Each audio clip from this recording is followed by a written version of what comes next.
Words matter. Words change the tone, the frame, and behavior, and words can change practice.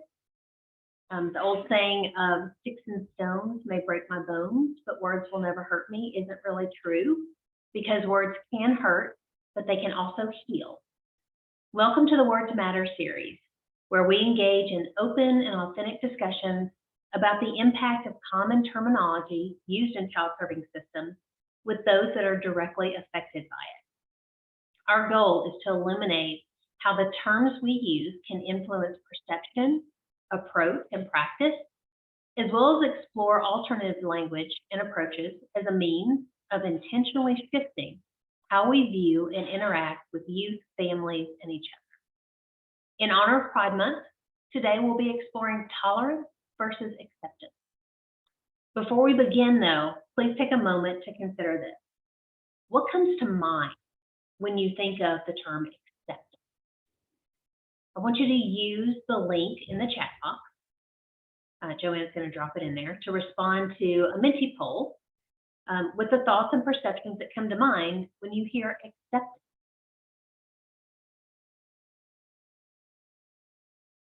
And once people start putting in their responses, this is going to pop up as a word cloud.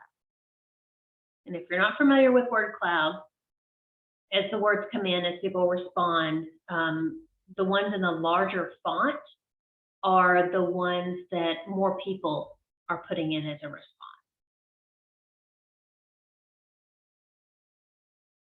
Second for everybody to get in there and do that. And our discussants today, you're also welcome to put something in. We've got belonging, inclusive, welcoming, all good words.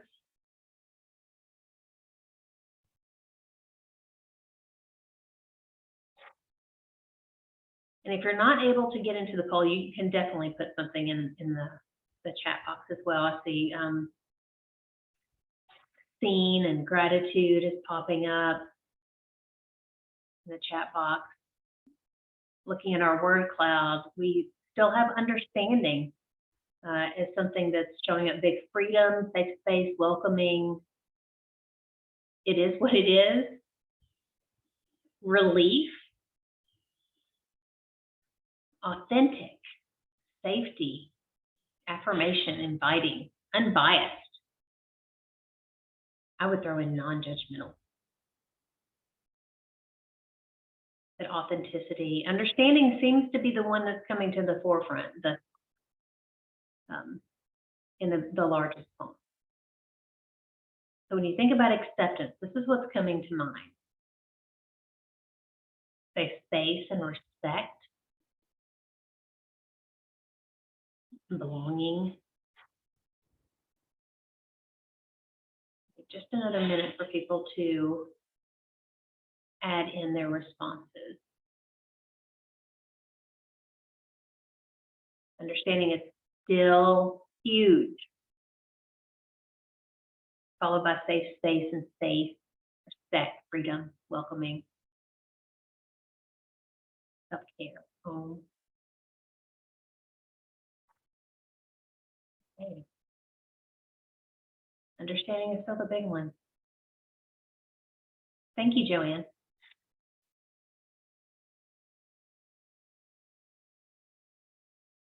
Okay, so let's talk about how tolerance and acceptance impacts youth and young adults and families in the LGBTQ+ community.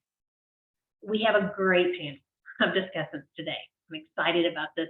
This hits home for me as the parent of a transgender child. We've got Max Labrie, he, who is a young adult from Massachusetts with over 10 years experience in youth peer support and lived experience in the mental health and special education systems. We have Tay, them.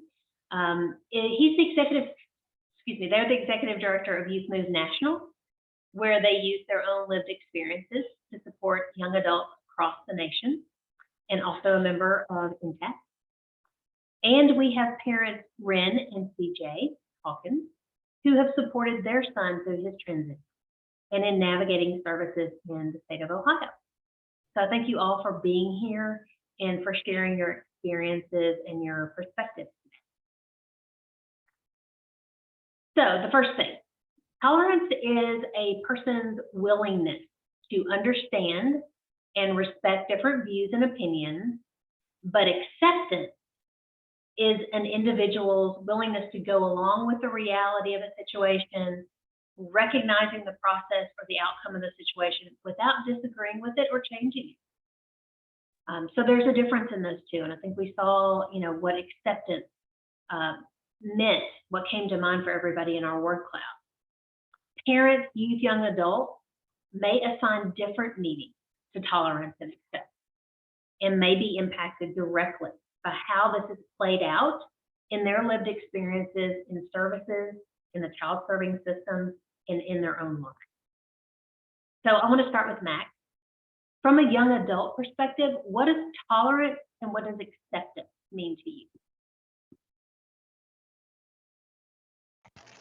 Absolutely. So tolerance is, honestly, if someone tells me I tolerate you, it's kind of a little bit hurtful. It's like saying I don't really like it, but I'll tolerate it, right? It's a very nonchalant, very non-committal way of viewing people. Whereas acceptance is understanding that you may not understand. I think one of the things that everyone can understand is that they don't understand every experience, especially if you're not living that experience.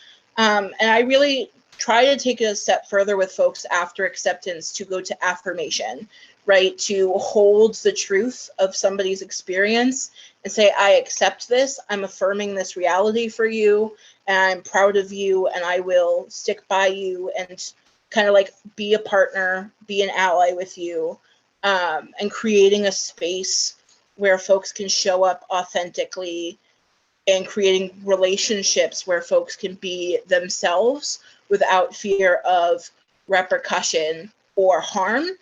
I think that especially in the landscape that we're in right now, with the over 300 current bills in the legislature that are anti-LGBTQ, now is the more important time than ever to build, 491, to build a better understanding, to educate yourself, and to actually talk with people. A lot of misinformation is spread that leads to a lack of acceptance and affirmation. So I think really finding the ways to educate yourself and all of that can really lead. Knowledge is endlessly helpful and incredible, and you can never get enough knowledge. But I think, I like to take it a step, past acceptance to, I'm going to affirm this. You may not understand it because that's not your lived experience, but you can affirm it and say, I believe you, I hear you, you're telling me the truth, and I'm here for it, and I will stick by your side through whatever you need me for. Thank you. Ren and CJ, from a parent perspective, what does tolerance and acceptance mean to you? Well, I can kind of relate it to our journey with our kiddo. I think, as parents at the beginning of this journey, we had no idea what to expect. We had never really heard of the LGBTQ community, and now our kiddos coming to us and saying this. And I think at that point, we were tolerant because we were so, like Max said, so uneducated. We just didn't know. And then once we learned more, like you said, not only are we at the acceptance level, but we're at the affirmation level where, like you said, we're here for you. We have this space for you, and you're safe here. That's my perspective.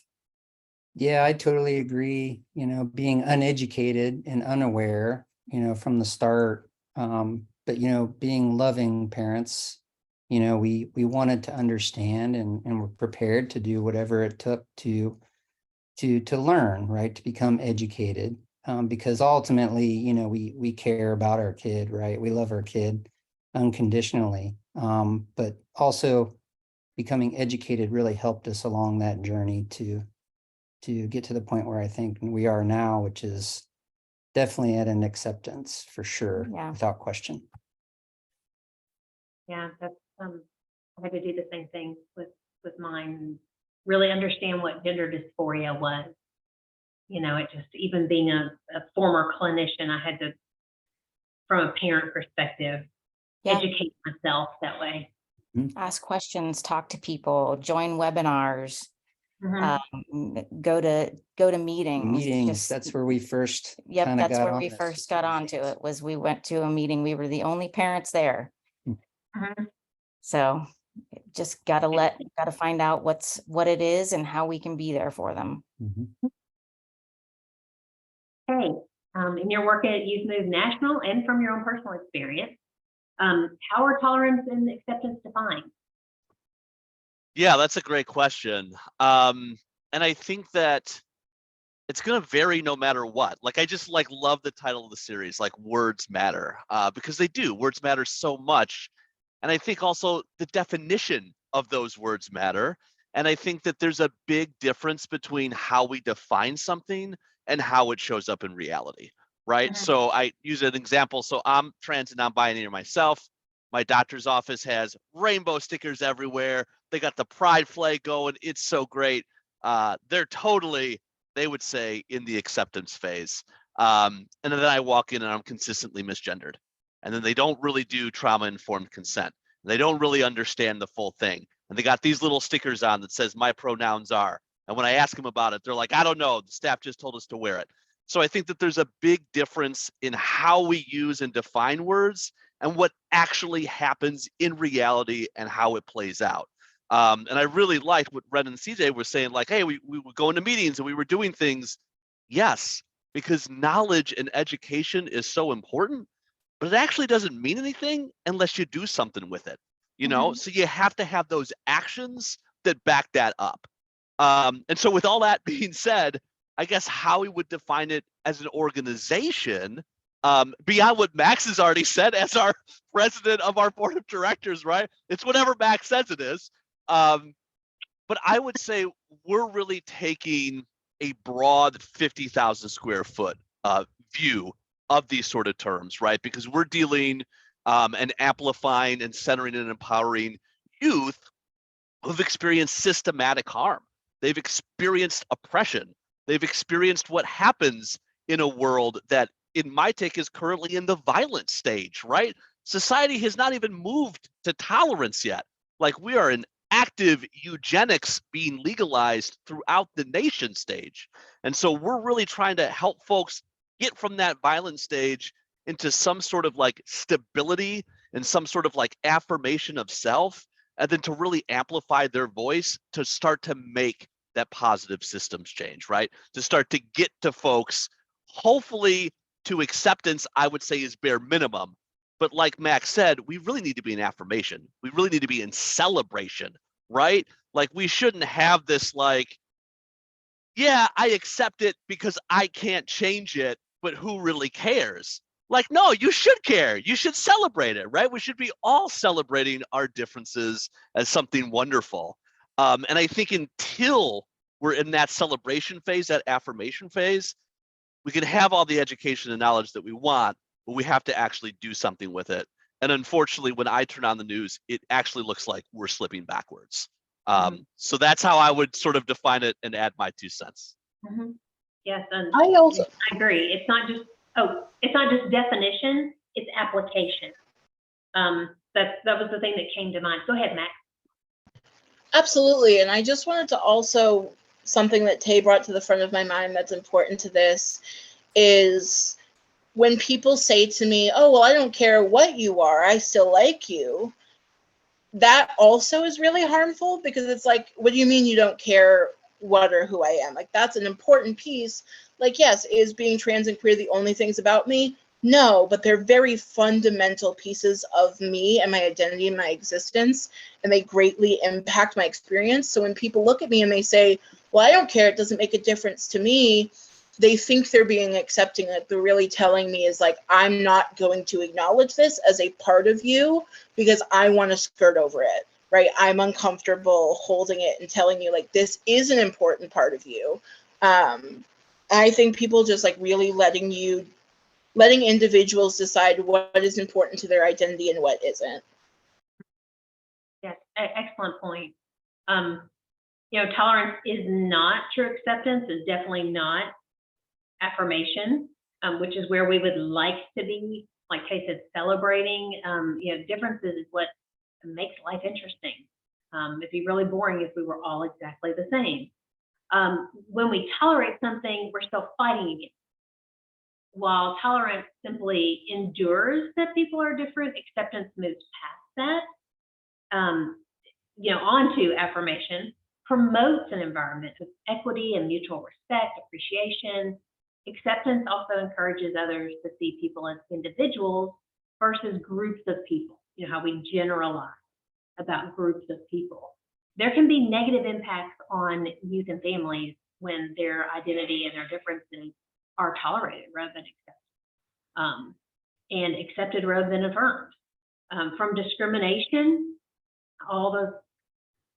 I live in Tennessee, so I totally understand the hate legalities that are going on right now, and there will be lawsuits, pushing against it.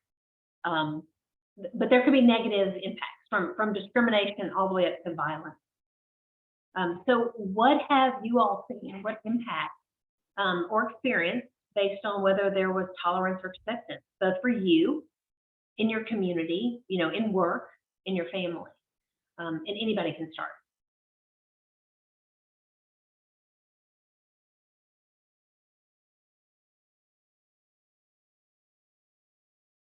I can pick you to start.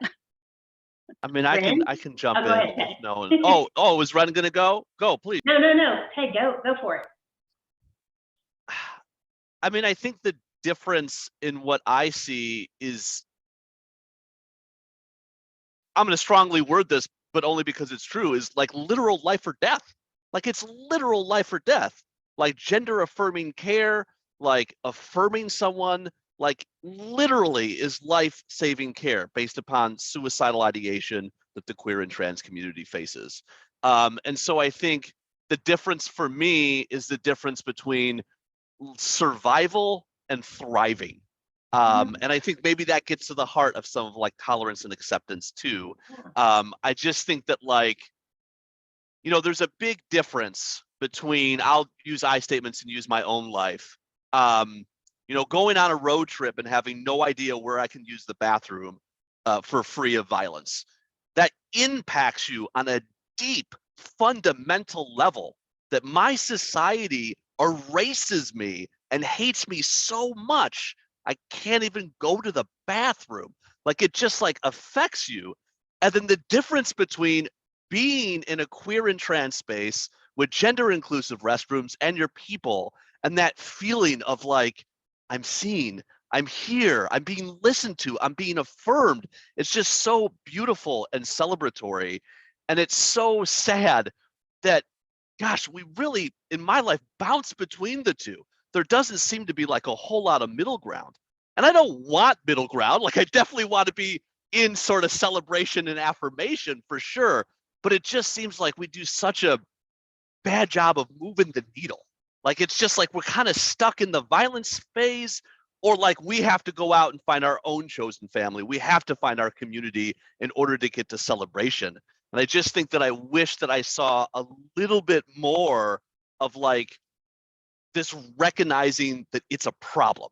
Because right now I don't even think we're doing that. I think we're actively erasing queer and trans voices because either we don't think they should exist or we don't recognize that they exist. And so I think even just an acknowledgement of like Max was saying, you actually don't need to understand. A matter of fact, you won't. It was so funny when we did that word cloud and understanding was the biggest thing. I was kind of laughing. I could not disagree with that more. You literally will not understand my lived experience, but you don't have to in order to respect and affirm me. And I just wish we could get to that place.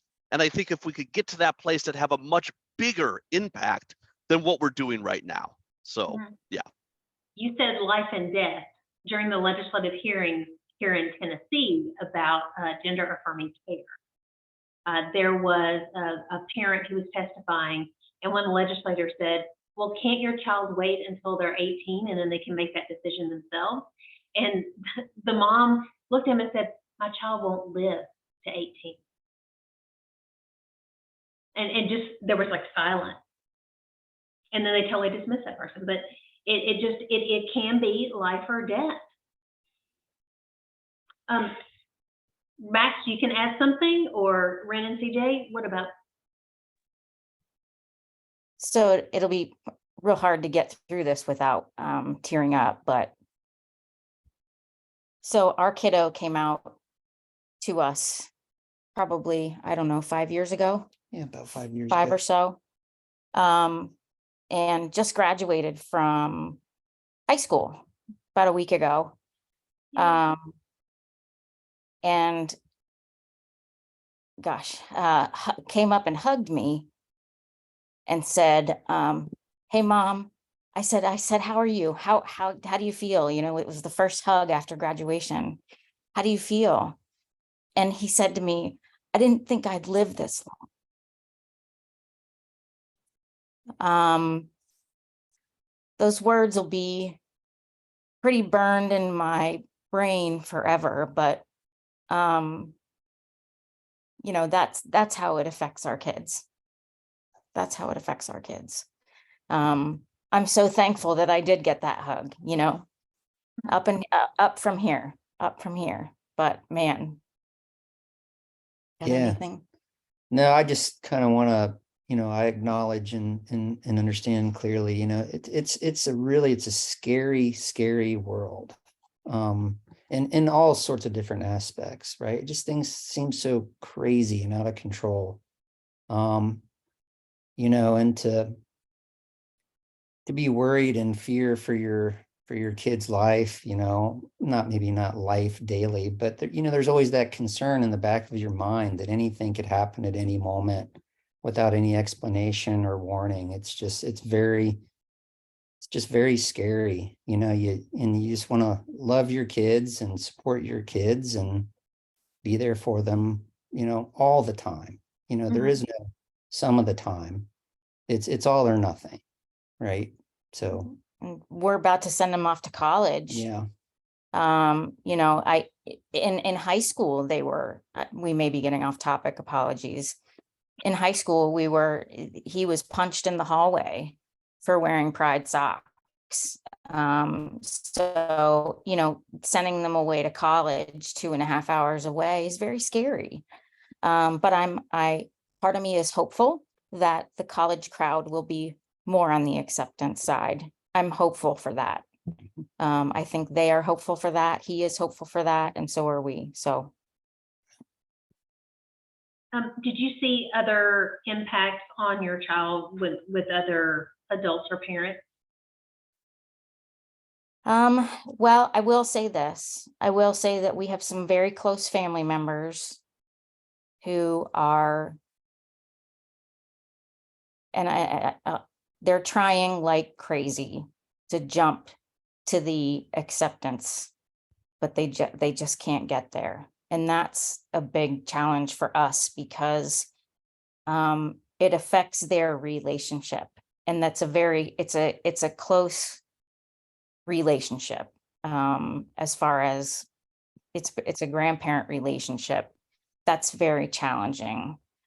They love our kids with everything they have in them, but there's a door they just can't open.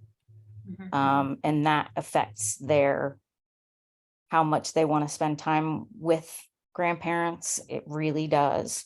The love is felt, the love is known, but like I said, there's that door of misunderstanding of, I can't even really tell you 100% what that door is, but it's there. It's there, and it affects our kids. It feels like they don't belong. It feels like they're little and small and insignificant. Even though that's not the intention at all. So it can be there without even being intentional. Very true. This series was actually born out of the idea or the experience that I had with my child, with how teachers how they interacted with people when they were either misgendered, or if someone refused to use their name, their chosen name, their pronouns, or they did choose to, and they tried, and it was just closing down, or it was opening up. It was thriving or surviving, just like you said, Faye. It just, words have an impact, and it's not just the definition, it's the application. I have all these little sayings now that are coming from Tay that I'm going to use going forward, because it does. I mean, yeah. How has it impacted you, Max? When it's done right, when you've been accepted and affirmed? So a little bit of backstory of my gender journey. So I knew that I wasn't a little cis girl since I was 5 years old. And at that time, it was early 2000s. We were not talking about non-binary people existing. And so my brain was like, okay, so I'm not a girl, but I also don't feel like I'm a boy. And my first introduction to what being trans was a trans woman being murdered on the news. And I remember just something snapping inside of me. I'm like, I'm shoving this down just as deep as I can push it, and it's not coming out ever. And after I graduated high school, after like pretending to be like a girl, I went to a youth group, actually the Massachusetts chapter of Youth Move. And the first thing that they ask you in their meetings is, what's your name? What are your pronouns? And I had never been asked that question once in my life. And they were like, oh yeah, like she, her, he, him, they, them, any others. And I was like, wait, they, them is an option? Like that's a choice? That's like I didn't know that was an option. I didn't know that that's what I am. And I remember like breaking down and being like, okay, full on gender crisis again. Here it comes, bubbling up. But it was the most affirmed that I'd ever felt my entire life. Even if I wasn't able to actually say that in the moment, it took another 3 years. But I remember when I came out, 2 of our leaders in the chapter at that time were non-binary. And I remember sitting down with one of them who I'm still very close to and being like, so I'm non-binary, I'm agender. And they were like, yeah, you are. Congratulations. How can we... Do you want some support integrating that into conversations in the meetings? Do you want support coming out to the rest of the group? Do you want to come out to the rest of the group? And I felt just so utterly seen and affirmed. And the quickness with which people started shifting using my pronouns to they, them. And it was really beautiful. And as someone who grew up with like very limited interaction with the trans community, that then opened the door for me to meet a lot of other trans people. And now I do work with trans youth, and watching simultaneously this terrible like discrimination, prejudice, hate crimes start to uptick again, watching that, but also watching these like young children, like some of them 7, 8 years old, come to us and be like, I'm trans, can you use these pronouns? And watching the love that they get from our community, both of those things are really hard to hold at the same time. They're very important to hold at the same time. But I'm also just like, how does this 8-year-old have more compassion than half of the adults that I interact with, right? And I see all of the hatred towards like the younger generation, which is true in every generation. But I really think that the people who are going to be largely combating this are going to be the Gen Zs and the Gen Alphas. And I am so excited to see what their futures holds. And I also want to continue to be there with them hand in hand, kind of fighting this awful, just harmful, ignorant rhetoric that's constantly surrounding them. Because really, like, being trans is one of the most, like, that is one of the most beautiful parts of being human, is that we don't fit into tight little boxes. And watching like the pain that has caused people to become this ignorant because they've been forced into boxes, I think that it's really a challenge to colonialism and just this fear of anything that doesn't fit with what we've been conditioned to our whole life. But I think it is the most beautiful thing to watch as young people still be themselves. They're still themselves. They're still here. And I'm so grateful and so scared at the same time. Mhm. Yes, it is hard to have that, I guess dichotomy may not be the right word, but you have all this legislation and kind of this hate, this toxic stuff, and then you have this community that is so united and strong and accepting. And we, hopefully we will get to a place where you just, are persistent. If that's one thing I can say about family-run organizations, peer support, we're persistent. We don't give up. We just keep going. So let me ask you, and then I'm hoping we'll have some time. I saw someone's hand up earlier. I hope we'll have some time to have some more interaction with everybody who's joining. We know that there are ways to address and approach our differences that really consider and respect youth and young adult and family experience and your perspective. What are some of the strategies that you would recommend that people employ? What are some of the things that they can do that will get us to acceptance and affirmation? I mean, I'm thinking, from policy to just your individual relationship. I think one thing that I've been trying to do in my personal life and just with the professional work that I do is I encourage people to use the word and in place of but. So saying I am ignorant and I don't know this information and I want to learn, or this is really confusing for me, or like I want to understand you and I'm missing some things. I want to affirm you and I am scared of what's going to happen to you, right?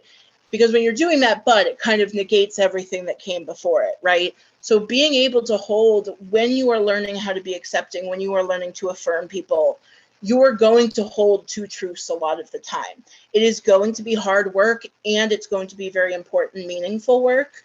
Just because something is hard doesn't make it not worthwhile. Honestly, I would argue that the things that you get the most discomfort from, especially in spaces where you're learning from people with different lived experience and identities than you, I think the number one thing that you can do is learn how to sit with that and learn that two things are true, that you're uncomfortable and you're learning. You're uncomfortable and you're willing to sit in that and work with that.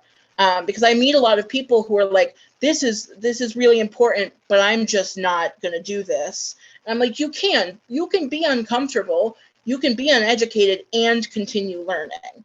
There is nothing really stopping you from learning other than these large misconceptions that we're constantly being fed because it fits a certain narrative. So I really think like holding two truths for yourselves, because there are going to be many, more than two often, but being like, okay, I'm uncomfortable. And it's going to be a lot of self-reflective work, honestly, where you're going to have to sit in that alone. But like, how do I hold this space for people and also hold my own discomfort at the same time? You say self-reflective work, you mean like being self-aware and aware of biases you may have, or I'm in the Bible Belt, and so there's a lot of religious connotations that are used here in a way that is against the trans community. So that's what you mean, like being aware of and being willing to learn and to expand and accept people for who they authentically are. Yeah, and I think it's also like introspection, like being able to be like, I'm uncomfortable. Okay, why am I uncomfortable? What is the messaging that I've been fed that is contributing to this feeling in the moment? Which takes a lot of work. And it is something where like when I started doing the work for my own identity, like I am trans, but I still had to deconstruct all of this like transphobic garbage that I'd been fed my whole life. It's really being able I always recommend having a buddy to do introspection with, but it's asking yourself, what is behind my discomfort, or what is behind my anger, or what is behind my fear, right? Because there's usually a very big driving force, and it's then going through in your own time and deconstructing all of the things that have led up to what your beliefs are, and understanding where that comes from, which comes with the education and the learning and the growing. So important. What's behind it? Explore that. Yeah. Ren, CJ?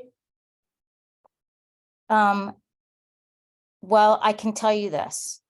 Our kiddo has in the past has had some, and I don't want to go down this road too far, but had some religious trauma when it has to do with this.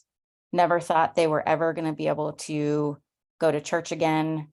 Never thought they were ever going to be able to be accepted. Well, in our little tiny conservative town, there was a Methodist church that just broke in two because one wanted to be affirming and accepting and the other did not.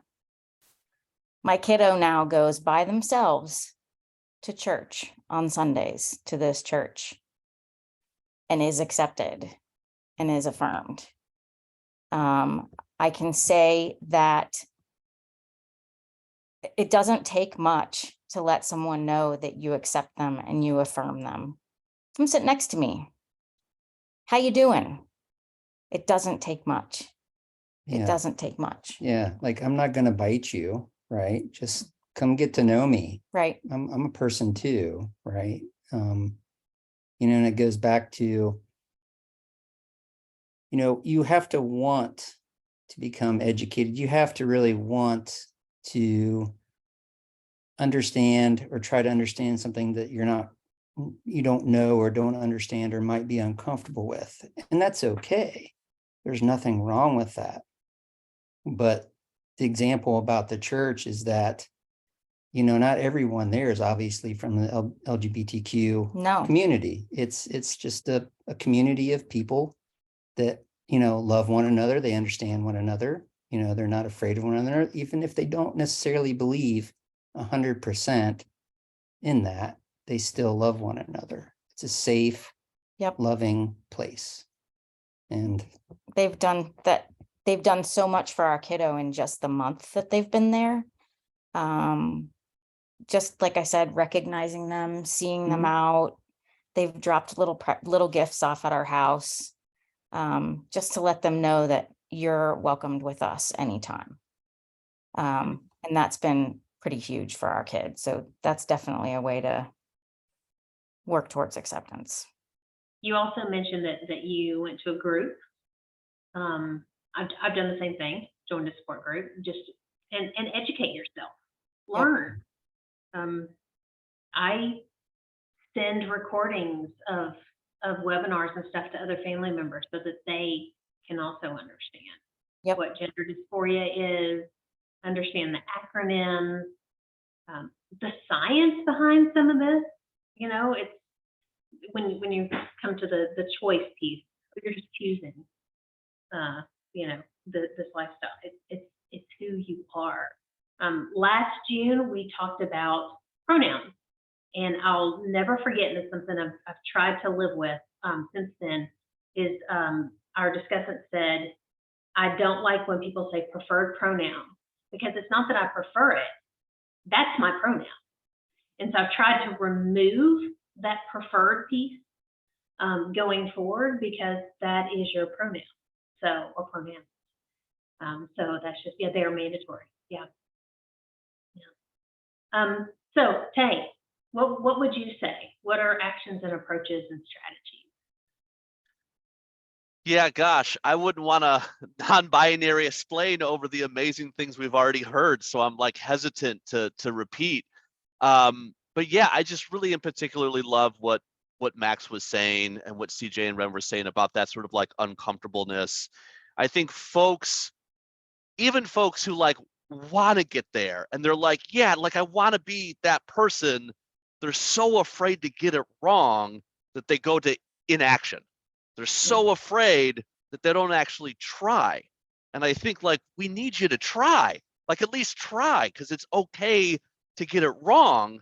What matters is what you learn from it. What matters is how you recover for it. You know, and knowing how to do that is really great too. You know, when you're making a mistake, take accountability. Like, hey, I misgendered you earlier. Apologize. I'm really sorry. I will work on it, right? Show that like action and then move on. It doesn't need to be like this giant explosion of shame and it's this huge embarrassing thing. It's really not. Like, it's just like a simple, I'm recognizing that I did it and I'm going to work on it. And I think that those things, I'll use I statements, matter to me. Like, I notice those things and I pick up on those things.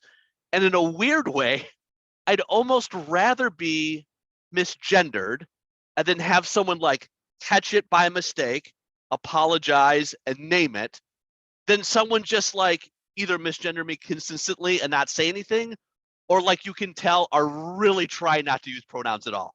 They're really just like dancing around it. I'm like, it's okay. Like, you can just try. You can. It's about how you recover from those things. And I've also seen sort of like adjacent to that is where folks get so frustrated with correction. Like, oh my gosh, so frustrated with correction. That is a gift. Correction is a gift. That is someone saying, this is who I am. You got it wrong, and I deserve to be seen. And if I am seen, if we can build that, that's like a fruitful relationship, right? It's like a gift to be in community. It's a gift to be in relationship.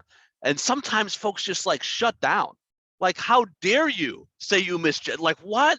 No. Like, and they go off some spiral of like, but I have an uncle who's trans and like, I meant well. And like, yeah, but there's a difference between intention and impact. And we don't need to make it about you, you know? So really sitting in that uncomfortableness, treating corrections as gifts, and just like really trying, I think is like really, really, really important.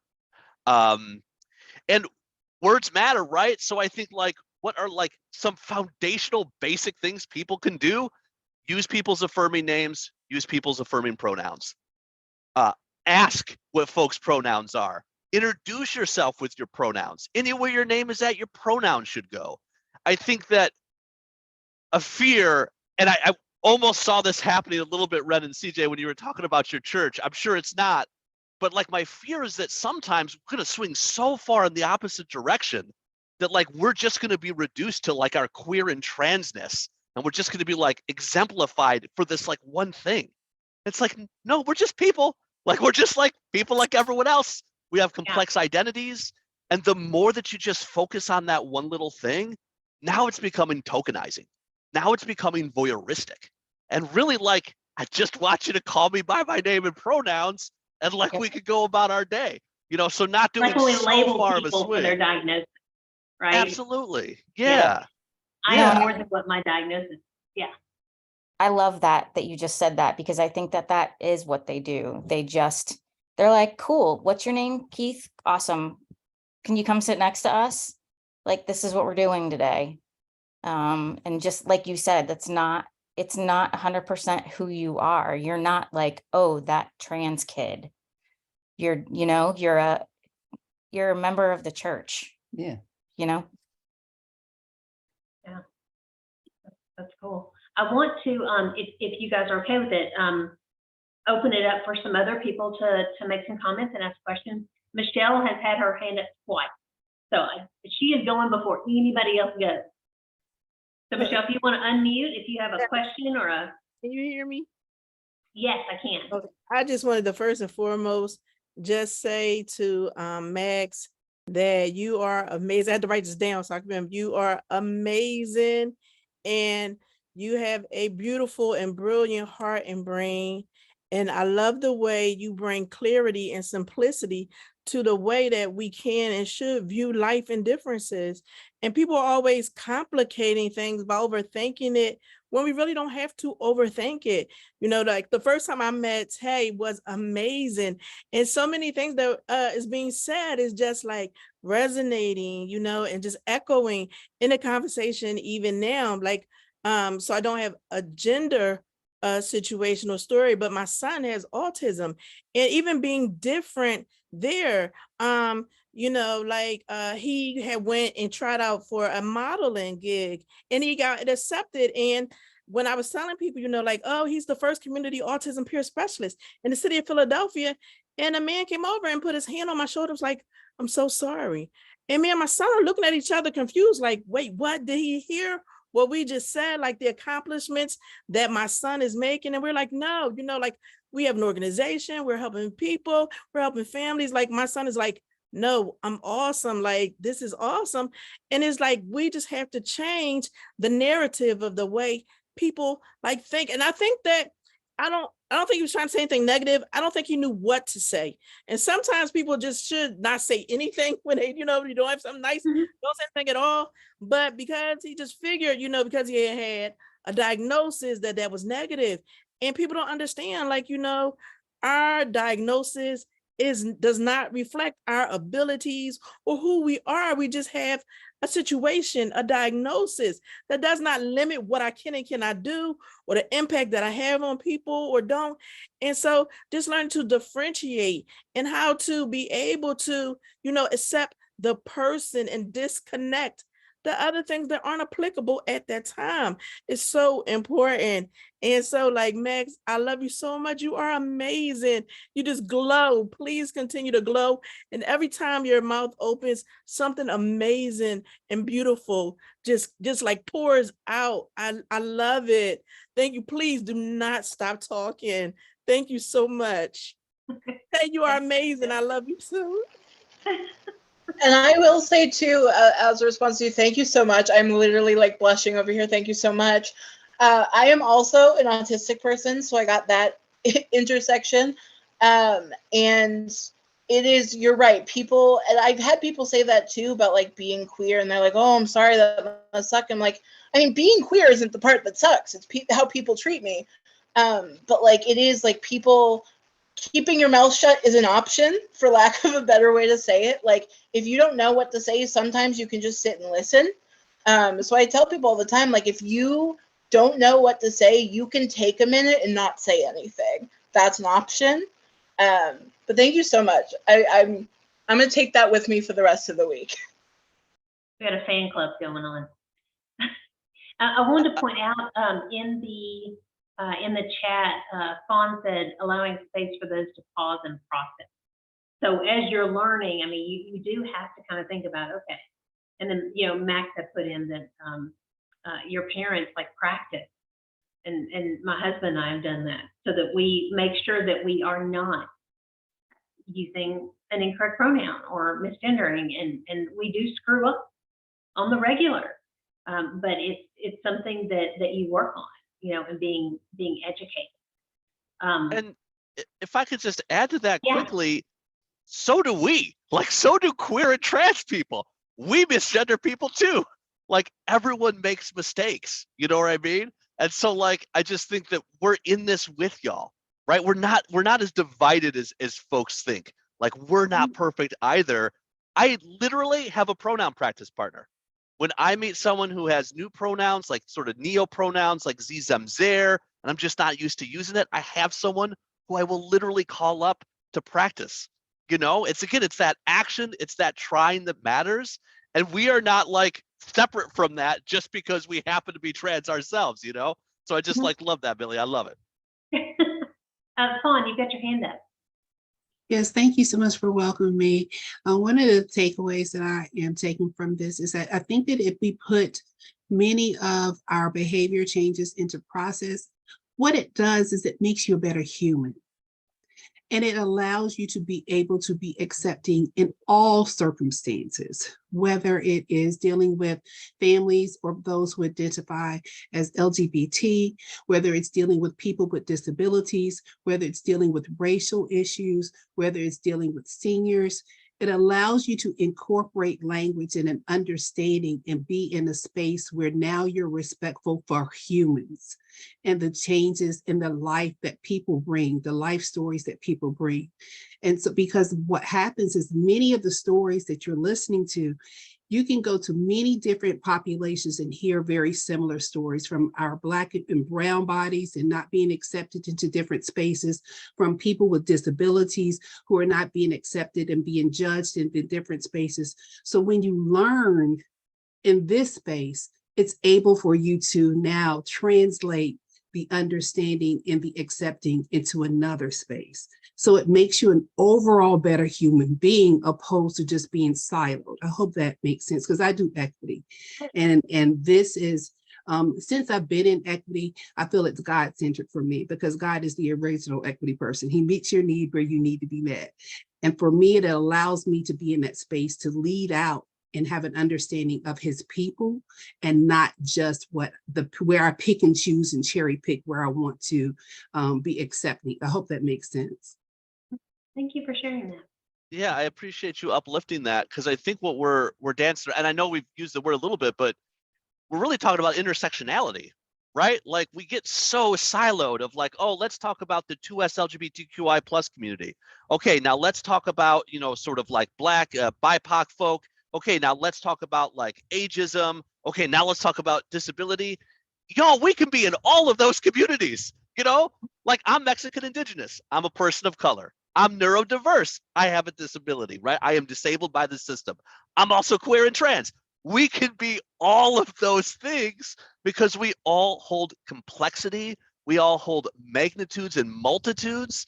And that is just so beautiful. So the more, you're right, the more we silo it, the more, not only are we disconnecting from other people, but we're also disconnecting from the complexity that make us beautiful, that make us unique, that make the world beautiful and unique. So I love that. I appreciate you uplifting that. And I also want to add to that, one of the most beautiful things that I think, if not the most beautiful thing I think about being a person, about being a human, is that we can learn something new every single day. We can learn multiple new things every single day and still not know everything. There's always things to be learned. There are always things that we can do better, and we should. I think, like, honestly, that is like my biggest thing that I tell people is like, you have all of this capacity to learn and grow. Why choose not to use it? Because it's beautiful, like learning and growing and becoming educated and aware and talking to new people. It is all such a beautiful core piece of being a person. And I think really just embracing, like, I don't know everything. I am never going to know everything. And that's so cool, because there's endless knowledge out there for me. I think traditional academia has really ruined that for people, but like learning and growing and evolving is so stunning and amazing. And we all have the capacity for it. And I always encourage people to reach for that capacity. I love that. Yeah. And when we know better, we do better. I mean, that's, you have to act. Okay, so I'm looking at our time, and we have a few more minutes. I don't know if there is another question or another comment. There is one directly to you, Max, in the chat, if you want to respond to that. I do want to stand up. I do want to thank all of our discussants today. Thank you, Max. Thank you, Ren. Thank you, CJ and Kay, for sharing your experiences and your expertise. And I want to ask people to think about everything they've learned today, what you've heard, what we've discussed, what you've contributed, what you've read in the chat. And I want to ask you, what are some of the things that you're committed to doing within your role, within your person, to promote acceptance and go a step further, promote affirmation? We're going to do another Menti poll. Thank you, Joanne, for putting that in the chat box. We're going to see everybody's responses, not as a word cloud, but they're just kind of scroll across the screen. So I wanted to look at those for a second. People will go to the Menti poll. You can see on there menti.com, and there is the code to put in. As people are starting to put in those responses, you'll start to see those to scroll. But as you're doing that, I want to throw out to everybody who's here, we're going toward the end of the Words Matter series. We have one more next month, that's on family and chosen family. And then in August, I would like to invite people who've been part of attending this, participating, to come back and to reach out to me. I'll drop my email in the chat about what you've done differently based on what you've learned here. Because I would like that August meeting to be about what are we doing with what we've learned. You know, it's the application piece, it's the action, it's doing something. So if anybody's interested in that, please, you can reach out to me. I'm going to drop my email in.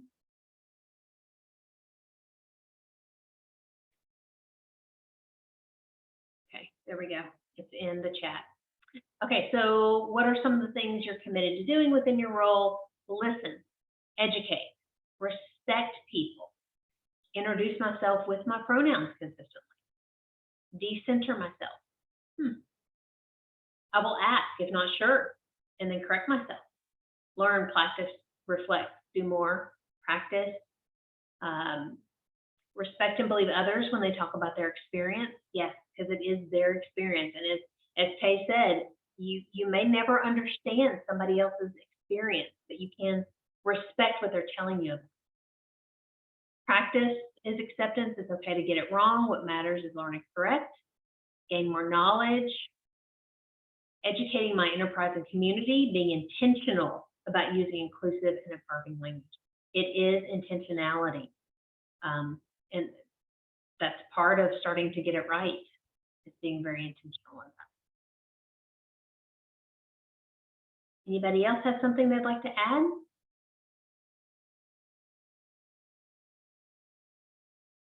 Millie, I'm wondering if I could just jump in rather quickly. Absolutely. It's not necessarily about this, but something that I've been thinking about, and I know we're running short on time. I love having these conversations, but I think it's also important to note that when we are talking about things such as affirming names, affirming pronouns, gender identity and expression, sexual orientation, so often those things get sort of like jumbled, forced together and said, oh, that's for the queer and trans community. In reality, the vast majority of us, whether you're queer and trans or not, have a relationship to all of those concepts, right? Roberts sometimes like to be called Bob. Well, guess what, Bob? You've got an affirming name. The vast majority of folks use pronouns, whether you're cisgender or not. The vast majority of us even try to assume pronouns for other folks, which we shouldn't do, right? And so again, we're talking about these things, but it's really not too hard to actually see yourself in that, whether you're in the community or not, because you actually are a part of that. You probably do have some sort of sexual orientation, whether it's a lack of attractionality or attractionality wherever, right? We all have ways in which we express ourselves.